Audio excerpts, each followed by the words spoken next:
আমরা সবাই জানি যে recently Koel Mallick TMC join করেছিল, কিন্তু বোধহয় টিএমসিতে তার মেয়াদ এটুকু পর্যন্তই ছিল।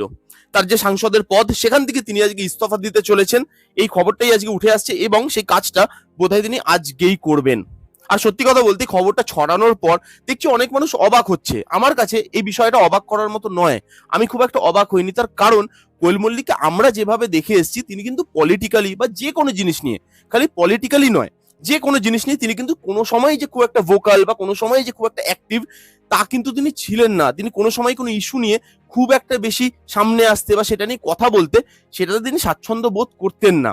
এবং এই জায়গাটা, এই পলিটিক্যাল যে জায়গাটা, সেই জায়গাটা কিন্তু অ্যাকচুয়ালি তার জন্য নয়। অনেক মানুষ আছে যারা পলিটিক্সটা ভালোভাবে করতে পারে, কিন্তু কোয়েল মল্লিক সেরকম মানুষ বলে আমার মনে হয় না যে যিনি পলিটিক্সটাকে সাকসেসফুলি করতে পারবেন তার কাজের পাশাপাশি।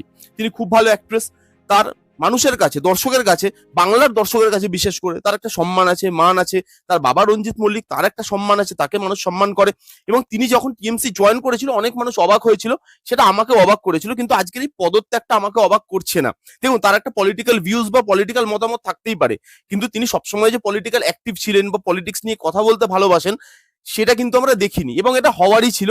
কেন? তার কারণ হচ্ছে যে দেখুন, আমরা জানতাম যে একটা সময় কিভাবে একটা পার্টি পুরোই টলিউডটাকে গ্রাস করেছিল। একটা পার্টি, একটা সার্টেন পলিটিক্যাল পার্টি, তাদের হাত না ধরলে কোনো কাজ উতরানো যেত না। এবং সেই কাজ পাওয়ার জন্য বা হ্যাসেল ফ্রি ভাবে কাজটা করার জন্যই কিন্তু কোয়েল মল্লিকার আজকে এখানে আসা, সেই ডিসিশনটা নেওয়া। এবং আজকে তিনি পদত্যাগ করছেন, এবং কেন করছেন সেটা আমরা সবাই জানি, সেটা ভেঙে আর বলতে হবে না। তো আমি তো খুশি, এবং আমি বলবো যে কোয়েলদি, তুমি যেরকম ছিলে সেরকমই থাকো, এবং আশা করব ভবিষ্যতে তুমি যে কাজগুলো করবে ভেবেছো বা করতে চাইছো সেগুলো উইদাউট এনি প্রবলেম তুমি হ্যাসেল ফ্রি ভাবে যাতে করতে পারো। তো বেস্ট অফ লাক ফিউচারের জন্য। আশা করব তার থেকে আরো ভালো ভালো কাজ আমরা পাবো ইন ফিউচার। দেখা যাক। তো এই ছিল খবর, এটাই জানানোর ছিল। কারা কারা এই খবরটা জানেন, কারা কারা অবাক হয়েছেন, বা কাদের কাদের মনে হয়েছে আমার মতোই যে না, এটা হওয়ারই ছিল, যেটা হওয়ার ছিল সেটাই হয়েছে। আপনাদের কি মতামত কমেন্ট করে জানাতে ভুলবেন না। এটাই ছিল ভিডিও, এটাই জানানোর ছিল। দেখা হচ্ছে নেক্সট কোনো ভিডিওতে। ততক্ষণ bye bye, take care and be safe.